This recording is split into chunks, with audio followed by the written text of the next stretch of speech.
Hi, this is Coach Brian with the YMCA. This is the second defensive video where we'll focus on a 3-2. Again, as a reminder, we talked about the fact that if there is two people playing in the post on offense, we would counter that with three people down low. We would be weak in the perimeter, but we'd match strength down here. We would remember that if the ball was over here, the backside post defensive players would engage the two post players, and this person would act as a part of the perimeter zone, helping us out. So just a quick recap. If the situation arises where they start putting just one player down in some sort of post position, we're going to counter that with having two people down low, and where they have four people in the perimeter, we're going to have three perimeter guards countering that. So now we have strength versus strength and still a dominance down low. So let's talk about position, responsibilities, and rotation for the big guys. Number one is that both big guys are going to line up on the inside of the block. Please hear that very clearly. Max, Heath, Robert, Brian, anybody that might be in this situation, we are going to line up inside the block. To further stress that, we are not allowed to go much more than halfway up the lane. We are never allowed to leave the lane, with the exception of one situation. So you guys are in a box. I don't want you, if somebody's on their guy right here, I don't want you making a crazy leap to kind of trap the guy out here. You stay at home, you stay and protect inside the lane. Let's talk about rotation and manning up. We said in this situation they would just have one post player and we'd have two post defenders. Unlike the 2-3, there's really no backside, front side. If the guy lines up on your side, you have him.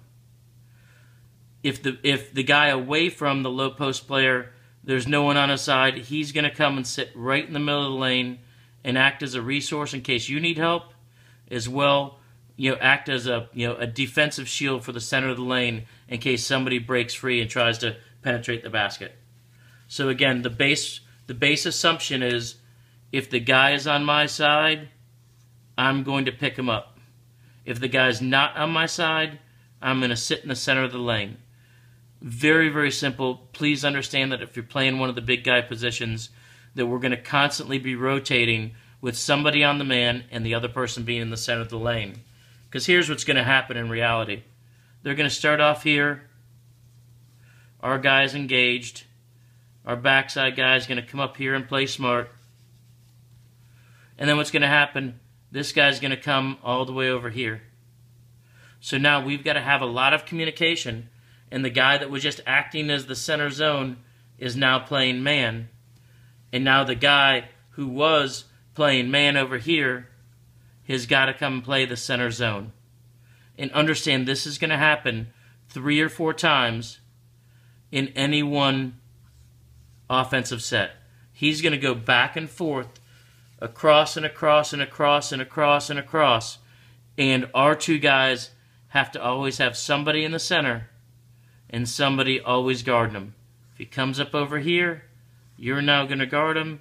You're now going to come in front of the basket. If he goes down here, he's going to stick with him, and you're going to stay right there.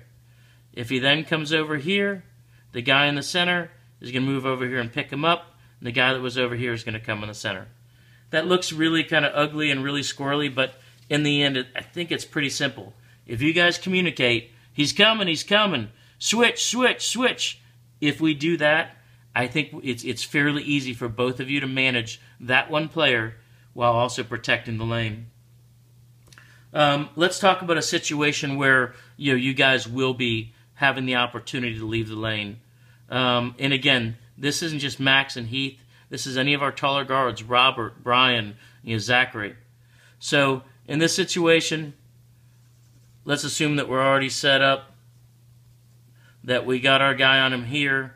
We got our other guy sitting in the middle of the lane. We're looking very smart. He passes the ball over here, and as soon as he catches it, this guy comes running down the baseline. He gets a quick pass. The closest guy is the man that's engaged. Whoever's closest is going to have to come outside the lane and try to stop him from going baseline. The goal is to get him to run into you and then go back out and either have to pass the ball or take an awkward shot. Either way, the guy closest to the guy penetrating is going to have to rotate over, and you don't have to stay in the lane. Obviously, the guy that was playing zone is going to come over and pick this guy up for you. There may be a situation, not always, where one of our backside guards can come down and play some level of assistance. That requires probably more time than what we have getting used to the system. But again, it's absolutely important that the person closest to the ball attack the ball and stop it. The guy that's away from the ball switches up to the guy. As he comes back over this way, where this guy's going to come back and re-engage his guy, and the guy who came and helped is going to go back to the center. I'm sure that's a little confusing. I really want everybody to understand those relationships. Let's talk about guard play and responsibilities. I just said that these guys could not leave the lane outside of special circumstances. We already covered the first. We'll cover the second one in a short while. So that means that these wings now have responsibility for this area. These are big areas to cover. But that's part of the job. We got fast, athletic guys, and we can do it. Understand you have responsibility in the corner all the way down to the short corner. The guy in the middle, we're going to call him our center guard. It is very important that he understands that he has responsibility from the wing to the wing. And we're going to talk about that in a second as to why it's important. Here is the basic premise. The center guard has the ball when it's in front of him or when it's at either wing. So if the ball gets passed from over here, we got to rotate. This guy's going to come here. He's going to now take the ball because it's at the wing, and he has the ball at the wing or at the center at all times. This wing's going to look and say, is there a guy right there? If there is, he's going to come down here and guard him. If the fourth perimeter player was actually over here, he would look over here, and if there's no one there, he's going to just settle back right here. So again, if any one of these three guys ever have the ball, the center guard has to be there. So in the same situation,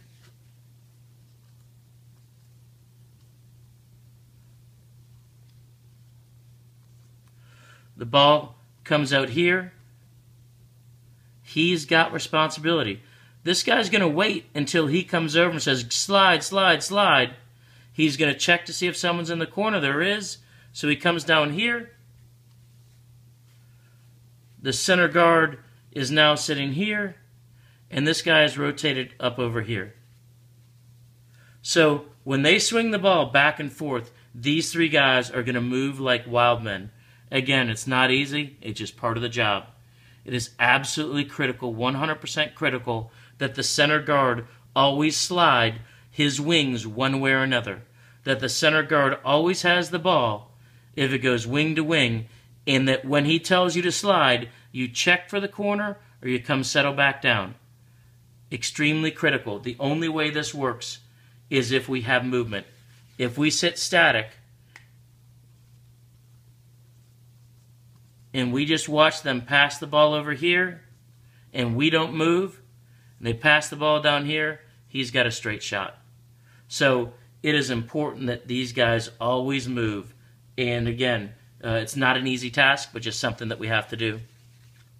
Let's talk about trapping really quick, and then we'll be done with this video. So again, we said that we're really weak in the center. So in this situation, we're going to assume that this is what the defense looks like. The ball is right here. The center guard is on him. We've got our big man tied up here. We've got our offside big man sitting right up in the lane providing protection. But then all of a sudden, they run this guy here, and they do 2 quick passes. So he can't get here before it passes, and he can't get there. We are still allowed to trap in the corner. Here's the changes. Number 1, now the big guy has to wait to see that he's on his way before he releases. He's got to protect baseline, but we both have the opportunity to trap, but the big guy has to wait on the little guy. In the 2-3, the little guy had to wait on the big guy. So that's really the big change.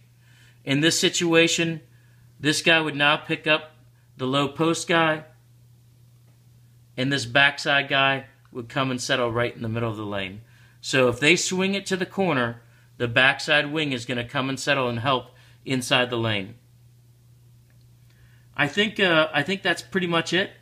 A lot of content in a short period of time. I hope this makes a lot of sense. Inside guys are always inside. They leave the lane on rare occasion. They're going to always communicate and over-communicate when guys are moving back and forth. They're going to always stop the ball when it's coming in to penetrate, and the other guy's going to rotate and help out. The key thing for the guards is that the center guard is always going to have the ball from wing to wing, and he's going to force his wingmates to slide down. It is absolutely critical. I hope this is helpful. Thanks so much.